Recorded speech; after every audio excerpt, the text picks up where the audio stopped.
Hi viewers, welcome to other మరొకోణం. నేను మీ ప్రసాద్. ఈవీఎంని ధ్వంసం చేసింది పిన్నెల్లి రామకృష్ణారెడ్డి కాదు. ఏంటి అవక్కయ్యారా అంటే ఇప్పుడు దానికి బలం చేకూర్చేలాగా వైసీపీ నాయకులైతే వాదనలు చేస్తూ ఉన్నారు.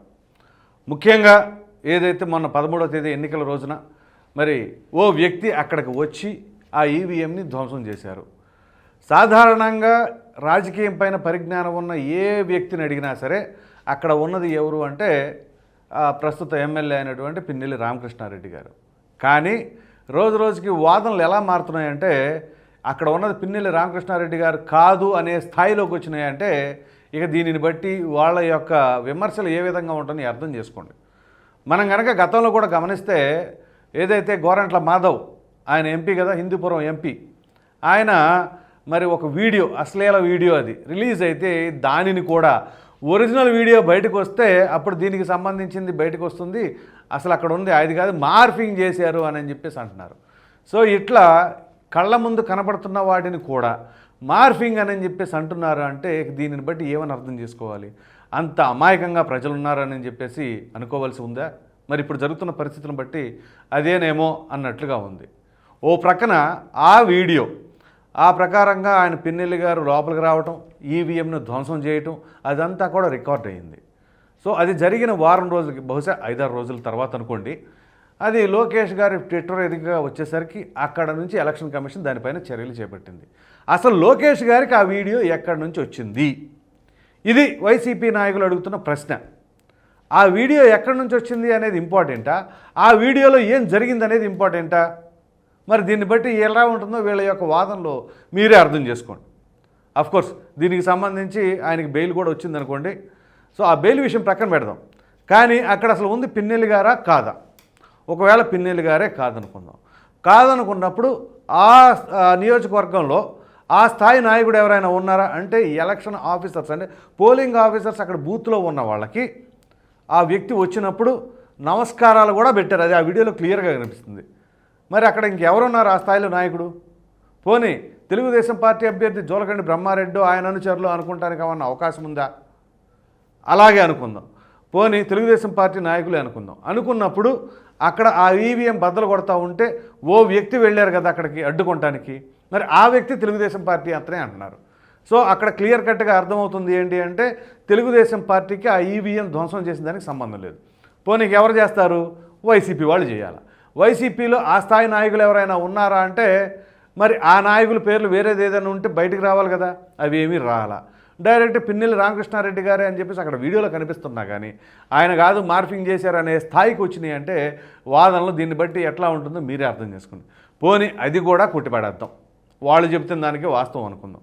మరి అటువంటి తరుణంలో అసలు పిన్నెల్లి గారు అజ్ఞాతంలోకి ఎందుకు వెళ్ళారు, గన్మ్యాన్లను విడిచిపెట్టి ఆయన అజ్ఞాతంలోకి వెళ్ళిపోయారు అనే వార్తలు కూడా వచ్చినాయి కదా.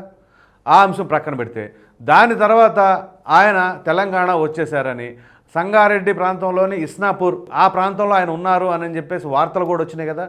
చివరికి వాళ్ళ గన్మ్యాను డ్రైవరు వాళ్ళిద్దరు వాహనంలో మాత్రమే దొరికారు, ఆయన ఎక్కడున్నారో తెలియదు అనే స్థాయికి వచ్చింది కదా. పోనీ ఈ ఎపిసోడ్లో పిన్నెల్లి గారు అసలు ఆ విధంగా బయటకు వెళ్ళిపోవడానికి గల కారణం ఏంటి? ఆయన పారిపోయాడనో, పరారయ్యాడనో, లేదా తప్పించుకున్నాడనో ఈ విధమైన వ్యాఖ్యలు వస్తూ ఉన్నాయి కదా. ఎందుకు వస్తున్నాయి? ఈ ఘటనకి అంటే ఈవీఎం ధ్వంసం చేయడానికి పిన్నెల్లి గారికి సంబంధమే లేదనుకుంటే ఆయన ఎందుకని ఆ విధంగా పరారీలో ఉన్నారు? మరి అన్ని అనుమానాలే కదా. మరి దీనిని బట్టి ఏమని అర్థం చేసుకోవాలి? ఇక్కడ ఎవరు చెబుతున్నది వాస్తవం? అసలు లోకేష్ గారికి ఆ వీడియో ఎలా దొరికింది, ఎక్కడి నుంచి వచ్చింది అనేది ముఖ్యమా, ఆ ఈవీఎంని ఎవరు ధ్వంసం చేశారనేది ముఖ్యమా? ఇది ఇట్లా ఉంటుంది అన్నమాట వాదనలు. చివరికి ఏ పరిస్థితులు వస్తున్నాయంటే కళ్ళ ముందు కనబడుతున్నా కానీ అది అతను కాదు, అది కనికట్టో ఏదో అంటారు చూసారా, ఆ పరిస్థితుల్లో ఉంటుంది. సో గతంలో గోరంట్ల మాధవ్ కావచ్చు, అదేవిధంగా అంబటి రాంబాబు గారు ఆయనకి సంబంధించిన ఆడియో ఫైల్ వస్తే అది కూడా మార్ఫింగ్ చేశారు అని చెప్పేసి ఇలా ఎన్నెన్ని మార్ఫింగ్లు చేస్తారు, ఇదే పనిలో ఉంటారంటారా? సో దీన్ని బట్టి ఏమై ఉంటుందో అర్థం చేసుకోండి. సో ఇక్కడ పిన్నెల్లి రామకృష్ణారెడ్డి గారు కాదు అని చెప్పేసి వైసీపీ నాయకులు ఇంకొక అడుగు ముందుకేసి వాదనలు చేస్తున్నారు అంటే ఇక దీనికి అదుపు లేకుండా పోతుందా? అంటే చూసిన వాళ్ళంతా పిచ్చోళ్ళు అయిపోయారా? ఏమవుతుంది? సో అక్కడ లోకేష్ గారికి ఆ విధంగా ఎక్కడి నుంచి వచ్చింది అంటే లోకేష్ గారు కావాలనే టెక్నాలజీ ఉపయోగించేసి ఈ విధంగా చేశారు అనే అభిప్రాయం వ్యక్తపరుస్తున్నారు. పోనీ అది నిజమే అనుకుంటే పోలింగ్ ఆఫీసర్లు నమస్కారాలు ఎందుకు పెడుతున్నారు? మరలా దాని తర్వాత కొంతమంది అనుచరులు కత్తులు, రాళ్ళు, రాడ్లు అవి ఇవి చేతిలో పట్టుకొని సుమారుగా 150 నుంచి 200 మంది రోడ్లపైన ఆ ప్రకారంగా ప్రజలను భయభ్రాంతులకు గురి చేసేది విజువల్స్ కూడా బయటకు వచ్చినాయి కదా. సో ఆ విధంగా వాళ్ళు మారణాయుధాలతో పట్టుకొని తిరుగుతున్నారంటే మరి దాని వెనకాల ఎవరున్నట్లుగా, ఎవరి ప్రోద్బలంతో వాళ్ళు ఆ ప్రకారంగా ప్రజలను భయభ్రాంతులకు గురి చేస్తూ ఉన్నారు. సో ఇలా అక్కడ కాదు ఇక్కడ కాదు ప్రతి చోట కూడా పులివర్తి నాని గారి పైన జరిగిన ఘటన కూడా మరి అది కూడా గ్రాఫిక్స్ అనుకోవాలా, ఏమనుకోవాలి?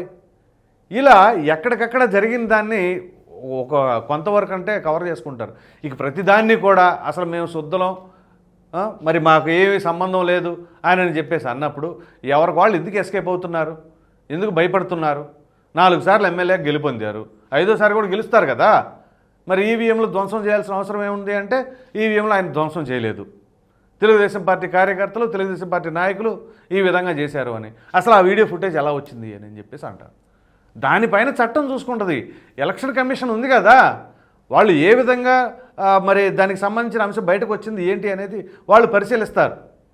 కానీ ఇక్కడ ఉంది పిన్నెల్లి రామకృష్ణారెడ్డి గారు కాదు అని చెప్పేసి చివరికి ఆ స్థాయిలోకి వచ్చేసారు అంటే ఇక ప్రజల్ని ఏమనుకుంటున్నారో ఏంటో కళ్ళ ముందు కనపడుతున్నా కానీ అది అతను కాదు అని చెప్పేసి అదేదో పెళ్ళం ఊరెళ్తే సినిమా అనుకుంటా, బహుశా సునీల్ తనకి ఎవరో ఫ్రెండ్ తీసుకొస్తే ఒక మహిళని, తన భార్య వచ్చేసి అదిగోండి అక్కడ ఎవరో ఉన్నారంటే ఎక్కడున్నారు ఎవరు లేదని చెప్పేసి ఏదో తన భార్యని మాయ చేస్తూ ఉంటాడు అనమాట.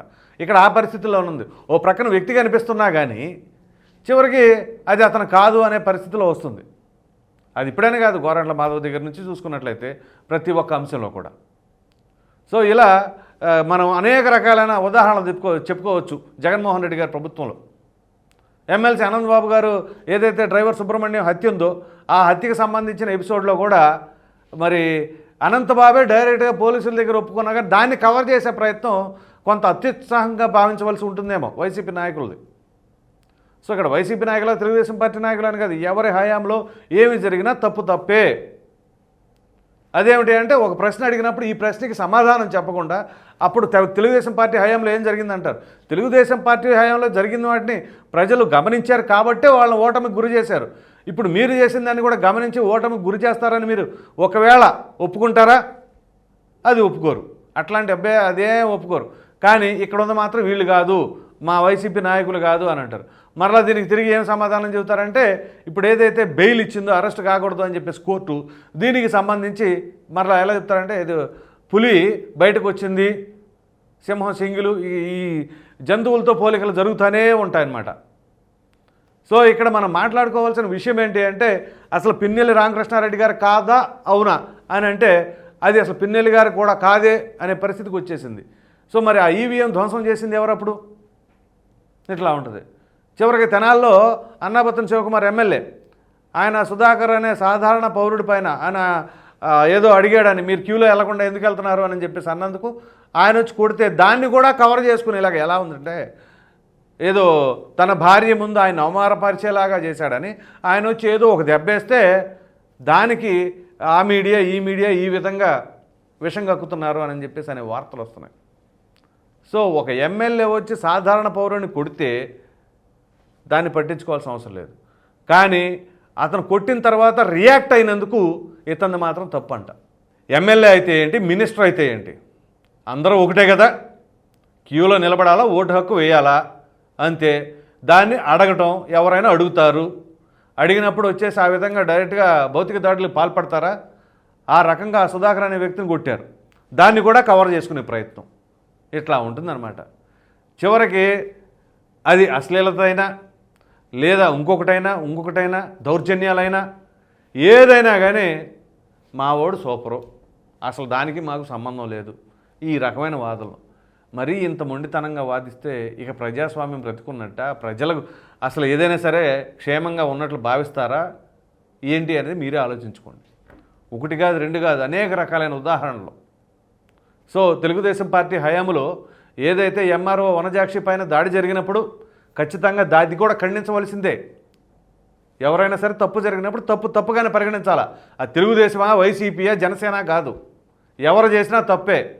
ప్రజాస్వామ్యంలో ప్రజలకు ఇబ్బంది కలిగేలాగా ఎవరు చర్యలు చేసినా ముమ్మాటికి ఖండించాల్సిందే. పార్టీల నుంచి బయటకు రండి. ప్రతి దానికి పార్టీ లైన్ తీసుకొని ఇక పార్టీ ఏం చెబితే అదే అంటే ప్రజలంత గుడ్డేవాళ్ళ వెర్రోళ్ళ ఏంటి అసలు? మరి ప్రజలను అమాయకులు అనుకుంటున్నారా? ఓ ప్రక్కన ప్రతి నాయకుడు కూడా ప్రజలంత అమాయకులేం కాదు, మేధావులు అంటారు. కానీ ఇక్కడ చేస్తున్న చర్యలు చూస్తుంటేనేమో ప్రజలను పిచ్చోళ్ళ చేస్తున్నట్లుగా అనిపిస్తూ ఉంది. సో మొత్తం మీద మనం మాట్లాడుకోవాల్సి వస్తే పిన్నెల్లి రామకృష్ణారెడ్డి గారు ఆ ఈవీఎంని ధ్వంసం చేశారు అని చెప్పేసి వీడియో వస్తే అక్కడ ఆయన కాదు, వేరే ఎవరో ఉన్నారు. అసలు ఎవరు తీశారు, అది ఎవరు తీశారనేది ఇంపార్టెంటా, ఎవరు చేశారనేది ఇంపార్టెంటా? పోని పిన్నెల్లి గారు కాదు, ఆయన ఎందుకని మరి పరారయ్యారు? అక్కడ ఉన్నారు ఇక్కడ ఉన్నారు అని చెప్పేసి వాహనాలను తరలించారు, అక్కడ డ్రైవర్లను ఆ గన్మెన్లు వేరే వాహనాలు పెట్టేసి డైవర్ట్ చేశారు అని చెప్పేసి ఎందుకు వస్తున్నాయి? పోని ఆయనే డైరెక్ట్గా ప్రెస్ మీట్ పెట్టి మాట్లాడారా? ఇదిగో నాకులాగా ఎవడో తిరుగుతున్నాడు మా నియోజకవర్గంలోనే, సో అట్లాంటి వాళ్ళని పట్టుకొని తక్షణమే తగిన చర్యలు తీసుకొని శిక్షించండి అని చెప్పేసి ఎక్కడైనా ఖండించారా? ఖండించకపోగా ఆయన అసలు కనపడనే లేదు. అయినా కానీ దానిపైన అనేక రకాలుగా కవర్ చేసుకునే ప్రయత్నం అయితే చేస్తున్నారు. సరే, ఎంత కవర్ చేసినా కానీ అతుకుగానే కనపడుతూ ఉంటుంది. ఆ మాత్రం కూడా అర్థం చేసుకోలేకుండా ప్రజలైతే లేరు అని చెప్పేసి అర్థం చేసుకోవాలని భావిస్తున్నాం. ఈ వీడియో కనుక మీకు నచ్చినట్లు లైక్ చేయండి, షేర్ చేయండి. అదేవిధంగా ఈవీఎంని ధ్వంసం చేసింది పిన్నెల్లి కాదు అని చెప్పేసి ఏదైతే వైసీపీ నాయకులు వెనకేసుకుంటూ వస్తున్నారో దానిపైన మీ విలువైన అభిప్రాయాన్ని కామెంట్ రూపంలో ఖచ్చితంగా తెలియజేయండి. మరిన్ని వీడియోస్ కోసం మన ఆదాయం ఛానల్ సబ్స్క్రైబ్ చేయడం మాత్రం మర్చిపోకండి. Thank you.